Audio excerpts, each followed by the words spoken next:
Eko Mini Jelly. CEO Danantara Rosan Ruslani mengumumkan susunan lengkap pengurus BPI Danantara. Beberapa nama profesional dalam dan luar negeri masuk di dalamnya.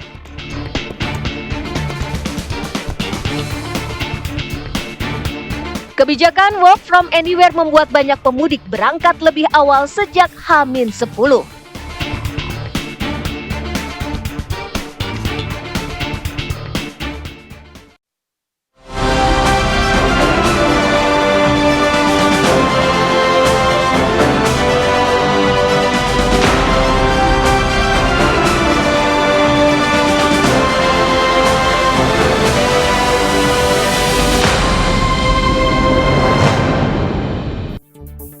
Selamat siang pemirsa, kabar Merah Putih kembali menjumpai Anda. Beragam kabar seputar aktivitas dan kebijakan Presiden Prabowo Subianto dan jajaran Kabinet Merah Putih akan kami hadirkan selama 30 menit ke depan. Bersama saya Shena Damayana, inilah kabar Merah Putih selengkapnya untuk Anda.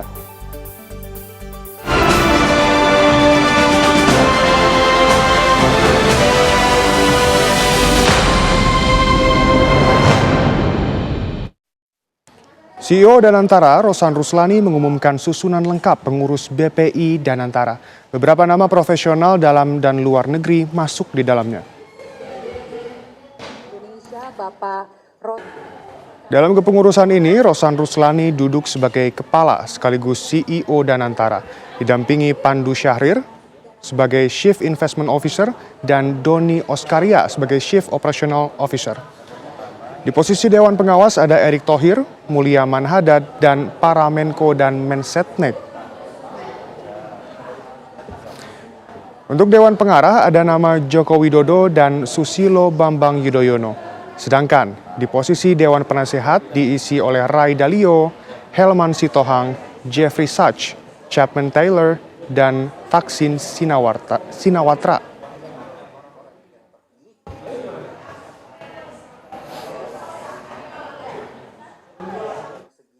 Ini adalah suatu investasi negara yang sangat-sangat besar, dan tentunya ini diperlukan orang-orang yang tidak hanya mempunyai kapabilitas tetapi juga mempunyai integritas. Itu yang paling penting buat kami. Dan tentunya kita pun sudah menyampaikan bahwa kita akan selalu transparan, karena salah satu arahan dari Bapak Presiden adalah ini harus dilaksanakan dengan tata kelola atau good governance, dengan transparansi, akuntabilitas,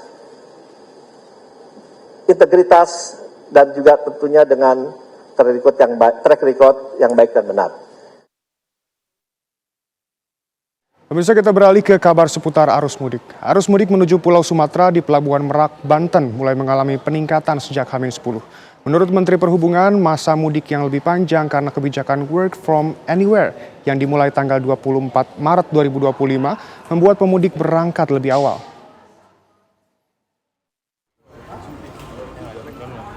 Memasuki masa mudik Lebaran, Menteri Perhubungan Dudi Purwagandi bersama Kakor Lantas Polri Irjen Pol Agus Suryonugroho meninjau persiapan mudik di Pelabuhan Merak, Banten. Dalam kesempatan itu, Menhub dan Kakor Lantas meninjau sejumlah fasilitas di Pelabuhan Merak seperti dermaga eksekutif, ruang kontrol CCTV, dermaga reguler, dan lahan parkir pelabuhan. Hal ini dilakukan untuk memastikan kenyamanan, keamanan, serta kelancaran pemudik yang akan menyeberang ke Pulau Sumatera. Usai memantau sejumlah fasilitas, Menteri Perhubungan Dudi Purwagandi menyampaikan kesiapan Pelabuhan Merak untuk menyambut pemudik. Untuk mengantisipasi lonjakan pemudik, pemerintah telah memberlakukan kebijakan work from anywhere mulai tanggal 24 Maret 2025. Hasilnya, sejak tanggal 21 Maret lalu, peningkatan pemudik sudah mulai terlihat di Pelabuhan Merak. Nah, untuk mengantisipasi lonjakan itu makanya pemerintah memberlakukan work from anywhere. Ini kita berlakukan dari mulai tanggal 24. Tapi sebagaimana yang kita prediksi bahwa dengan adanya pemberlakuan work from anywhere tanggal 24, sebenarnya masyarakat sudah bisa mulai bepergian dari tanggal 21. Itu kita sudah bisa lihat dari tren adanya peningkatan, baik dari jalan yang nanti mungkin akan disampaikan Pak Kakor maupun dari SDP. Nah, dengan adanya work from anywhere maka masyarakat dapat mengatur perjalanan mereka, memilih kapan mereka berangkat secara leluasa karena waktunya panjang, kurang lebih 10 hari sebelum Lebaran. Sementara itu, Direktur Utama ASDP Heru Widodo mengatakan kebijakan WFA telah memecah keberangkatan pemudik sehingga terjadi lonjakan sejak H-10. Namun, lonjakan yang terjadi masih dalam kondisi normal sehingga tidak menyebabkan penumpukan kendaraan. Kalau untuk peningkatan penumpang dibandingkan dengan 2024 yang lalu, H-10 itu ada perbedaan peningkatan itu sekitar 14,7% dibandingkan 2024. Nah kemudian H-9 tahun lalu dengan sekarang itu ada peningkatan 84%. Ini artinya bahwa program atau kebijakan WFA, Work from Anywhere ini memecah masyarakat untuk mereka memilih waktu untuk mudik. Gitu. Tahun ini banyak pemudik telah berangkat lebih awal karena kebijakan Work from Anywhere. Kakor Lantas Polri Irjen Pol Agus Suryonugroho mengatakan sejak H-10 telah terjadi peningkatan arus mudik. Trafiknya kalau dibandingkan dengan tahun 2024 di H-10 ada kenaikan 37%. Dari 115.000 yang meninggalkan gate tol menuju Transjawa naik menjadi 157.000. Jadi ada kenaikan 37,5%. Untuk hari kedua H-9 itu ada kenaikan 22,5%. Artinya bahwa dimungkinkan untuk pemudik itu berangkat dari awal. Lonjakan pemudik di Pelabuhan Merak diprediksi akan terjadi pada H-3 Lebaran. Namun dengan adanya kebijakan Work from Anywhere, pemudik diharapkan bisa menentukan waktu perjalanan lebih awal agar tidak terjadi penumpukan.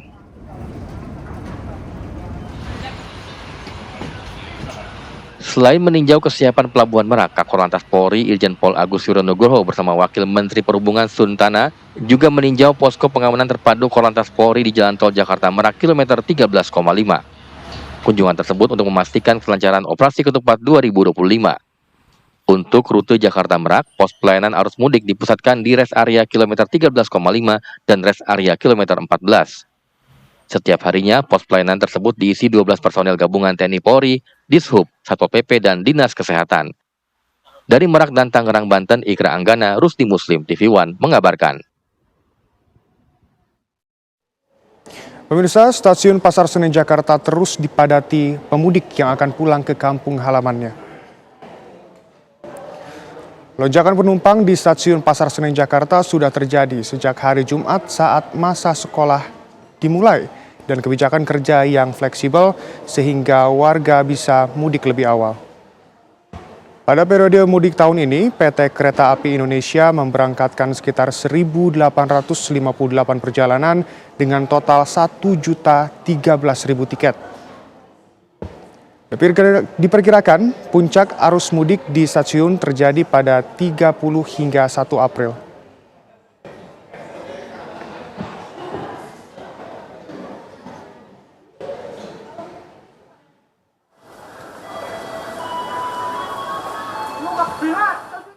Pemirsa, Kabar Merah Putih akan kembali sesaat lagi. Tetap bersama kami.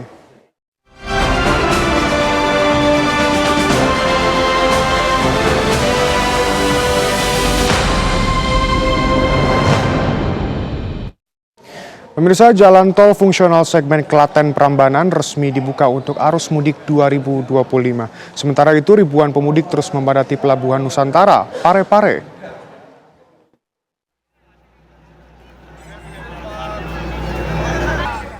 Ribuan pemudik terus memadati Pelabuhan Nusantara Pare-Pare, Sulawesi Selatan.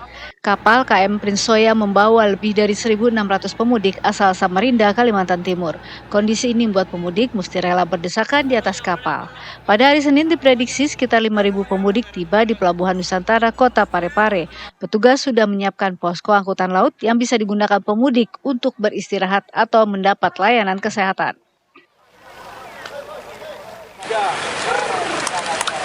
Jalan tol sepanjang 15,36 km itu dimanfaatkan secara fungsional.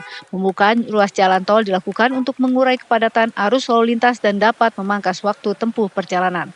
Jalan tol segmen Klaten Prambanan dibuka 24 jam untuk 2 arah dan semua golongan kendaraan. Sedangkan jalan tol segmen Prambanan Taman Martani dibuka 12 jam dari pukul 7 pagi hingga pukul 5 sore. Ruas ini masih dalam tahap konstruksi sehingga hanya dibuka 1 arah dan hanya boleh dilewati kendaraan golongan 1. Jalan tol fungsional segmen Klaten Prambanan Taman Martani dibuka secara gratis namun tetap melakukan tapping kartu tol.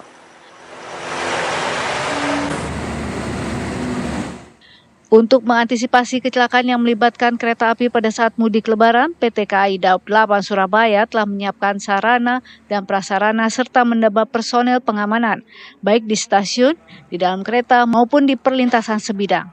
Selain itu, sistem pengawasan CCTV juga dioptimalkan untuk memantau aktivitas di area publik. PT KAI Daob Surabaya telah memetakan 12 titik rawan atau daerah yang menjadi perhatian khusus dengan mengerahkan 60 personel ekstra.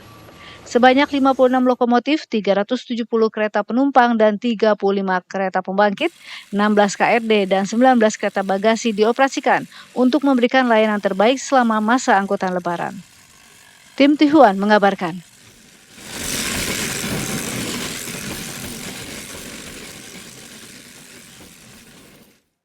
Kepadatan penumpang pesawat terus terjadi di Bandara Suta, Tangerang, Banten. Antrian penumpang pesawat mengular di counter check-in penerbangan domestik Terminal 3 Bandara Soekarno-Hatta, Tangerang. Mulai hari ini, pemerintah memberikan diskon tarif tiket pesawat dengan pengurangan harga antara 13 hingga 14%. Kebijakan ini berlaku untuk pembelian tiket pesawat sejak tanggal 1 Maret. Pengelola Bandara Soekarno-Hatta mencatat peningkatan jumlah penumpang sekitar 15%. Atau 140.000 penumpang yang hari biasa sekitar 120.000 penumpang. Dalam upaya pengamanan dan kenyamanan mudik Lebaran, Polresta Bandara Suta menyiagakan ratusan personel yang ditempatkan di pos pengamanan.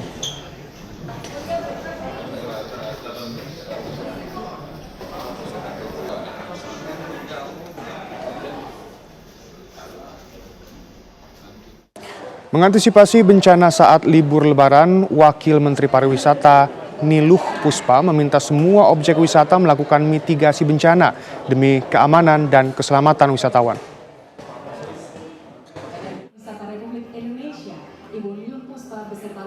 Kementerian Pariwisata telah mengeluarkan surat edaran untuk para kepala daerah dan pelaku pariwisata agar memastikan kesiapan menjelang libur panjang Idul Fitri.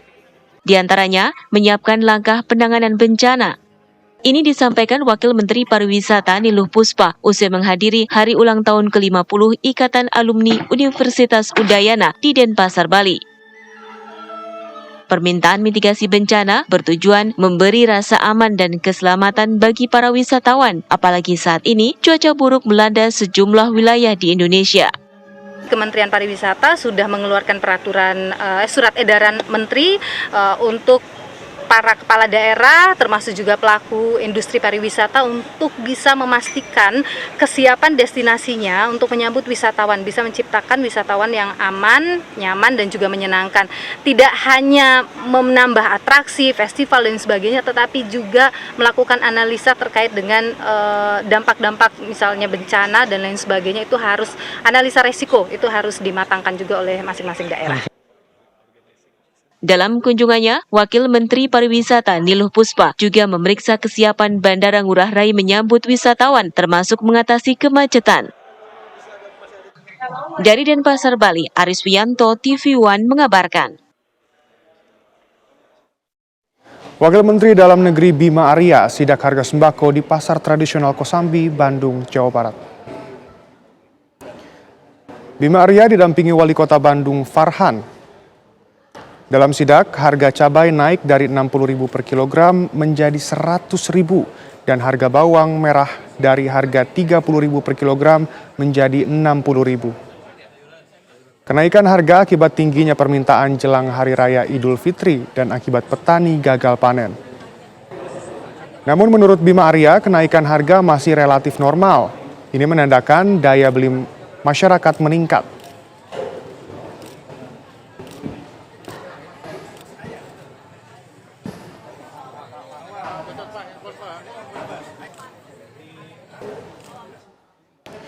Menteri Lingkungan Hidup Hanif Faisal Nurrofik menyegel sejumlah lokasi tambang di Kabupaten Sukabumi, Jawa Barat. Penutupan tambang berdasarkan kajian Kementerian Lingkungan Hidup yang diduga menjadi penyebab bencana banjir dan longsor beberapa waktu yang lalu.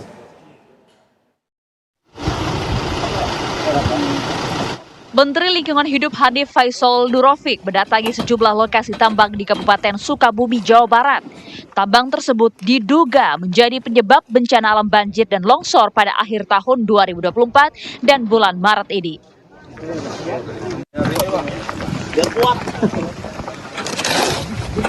Ada setidaknya 10 lokasi tambang yang akan disegel, terutama di wilayah daerah aliran sungai Cimandiri dan Cikaso. Telah terjadi alih fungsi lahan dari hutan lindung dan wilayah resapan air menjadi lokasi pertambangan.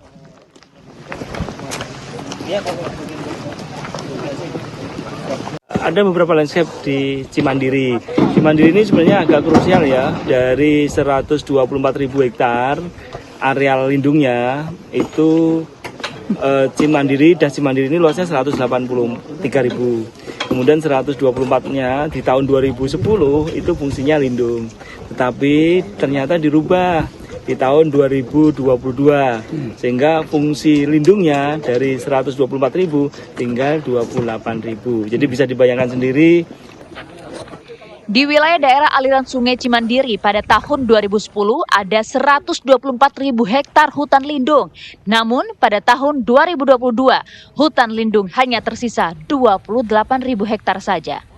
Sementara di daerah aliran sungai Cikaso dari luas 90.000 hektar, 29.000 hektar adalah wilayah resapan air. Namun saat ini hanya tinggal 2.000 hektar saja. Dari Sukabumi, Jawa Barat, Rizky Gustada, TV One, mengabarkan.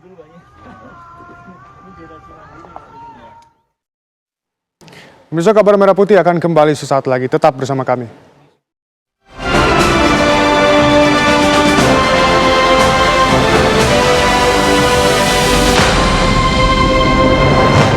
Pemirsa, Menteri Kependudukan dan Pembangunan Keluarga Wihaji menerima kunjungan kerja Gubernur Nusa Tenggara Timur dan Bupati se-NTT.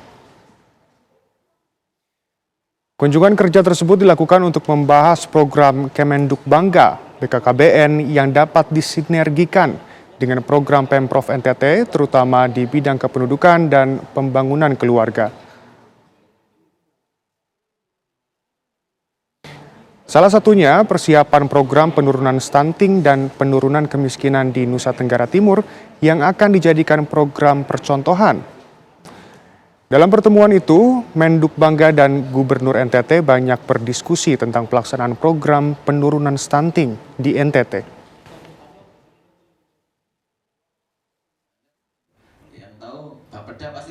Komitmen pemerintah pusat terhadap program-program yang harus dikerjakan yang hubungannya dengan kewenangan di kementerian saya, khususnya urusan kependudukan dan pembangunan keluarga.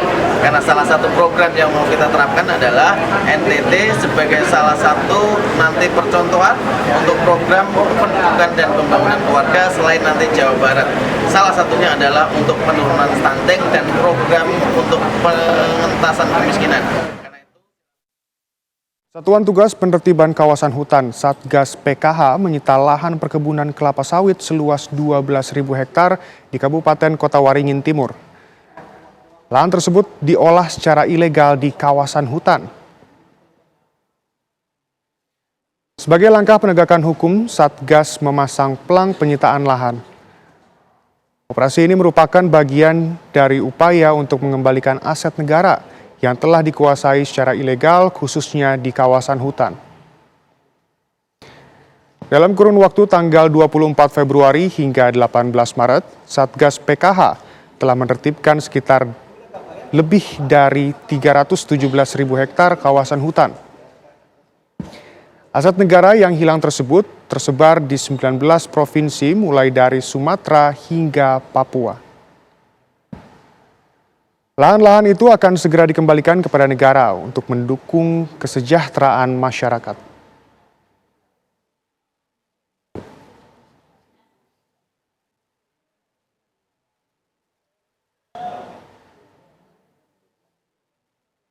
Kementerian Ekonomi Kreatif menjalin nota kesepahaman bersama dengan Kementerian Perdagangan.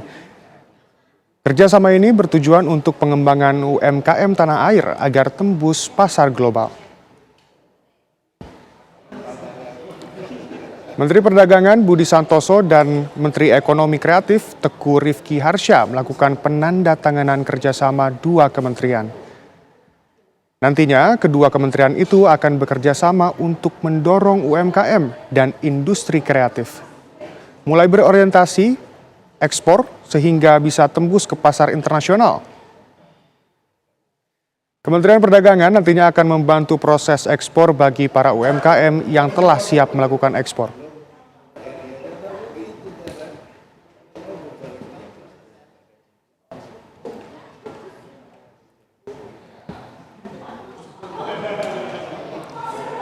Dan pemirsa, kabar tersebut sekaligus menutup jumpa kita hari ini. Esok Kabar Merah Putih akan kembali di waktu yang sama. Dan jangan beranjak dulu pemirsa, karena sesaat lagi Anda dapat menyaksikan program Damai Indonesiaku.